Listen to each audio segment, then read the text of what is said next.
Hi y'all, so I was recently stumbling around the book section on Amazon and I actually came across their top 20 best-selling books of all time.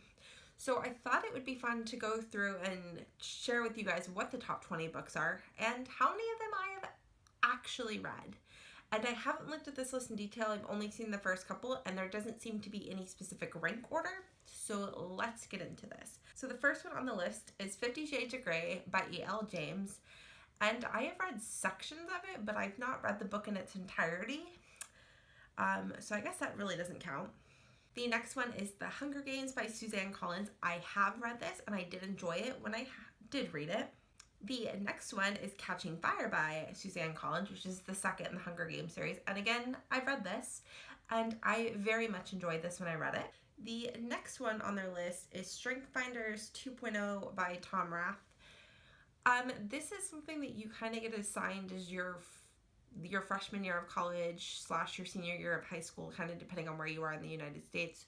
So I have in fact gone through this Strengths Quest quiz and found out what my top 5 are. And I've read those corresponding sections, so I'm going to count this one. So far we're up to 3. The 5th one on their list is Mockingjay by Suzanne Collins. And I have read this, but when I read it, I didn't like it as much as the first 2.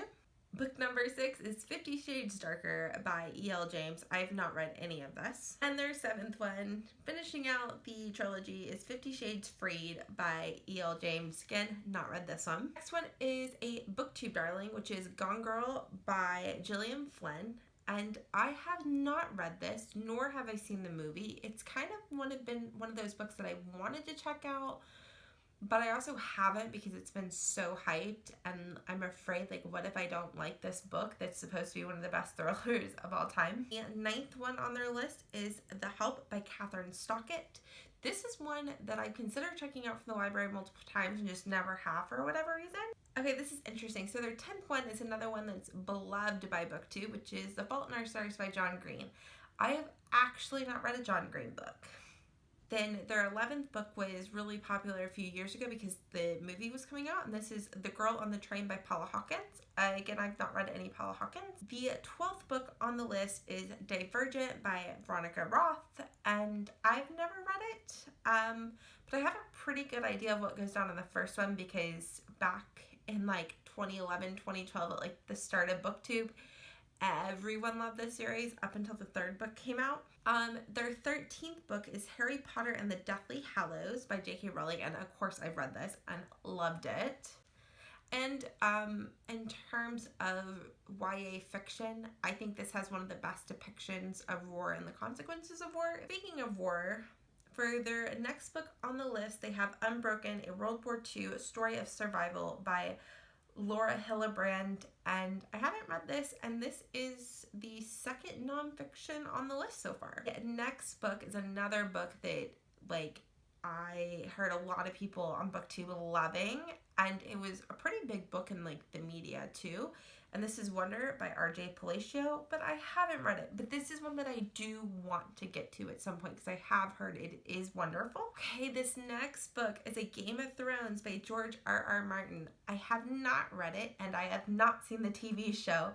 I feel like I'm missing something because either people have read the book or they've seen the TV show or both, and I've actually not done either. Then we have The Husband's Secrets by Liane Moriarty. I haven't read any Liane Moriarty, and I want to pick up one of her books. And I think I might start with Big Little Lies, but if you've read her, where do you recommend starting with her? Okay, so alright, so this next book, y'all, I've not even ever heard of. This is Who Moved My Cheese? An Amazing Way to Deal with Change in Your Work and in Your Life by Dr. Spencer Johnson. Again, I have no idea about this. I guess this is the 3rd nonfiction on the list. Never heard of this. The 2nd to last book on the list is Heaven for Real by Todd Burpo. And I haven't read this. I believe my mom's read this. I haven't seen the movie, and I don't really think I'm ever going to read it. This is The Great Gatsby by S. Scott Fitzgerald. Fun fact, I've actually not read this all the way through.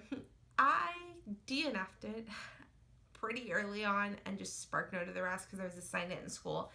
It is one that I want to give another go because I feel like you're supposed to love it, but I just couldn't get into the book, and I really didn't even see the point in the discussions when I was in high school and this was assigned. I feel like I missed something, but I do want to see the movie because I did like the cast of it and I love the movie soundtrack. So out of Amazon's top 20 best-selling books of all time, I've actually only read 5. I'd like to know how you fared on this list. Did you read more than I did? And were there any books on this list that you've actually never heard of? Because there was one book on the list that I had heard nothing about. And I think that's weird. For having a list of the top 20 selling books of all time and being on Booktube, you would think that I would have at least heard all of these books in passing, but there was one that I didn't. Thank you guys so much for watching, and I will see y'all later. Bye, y'all.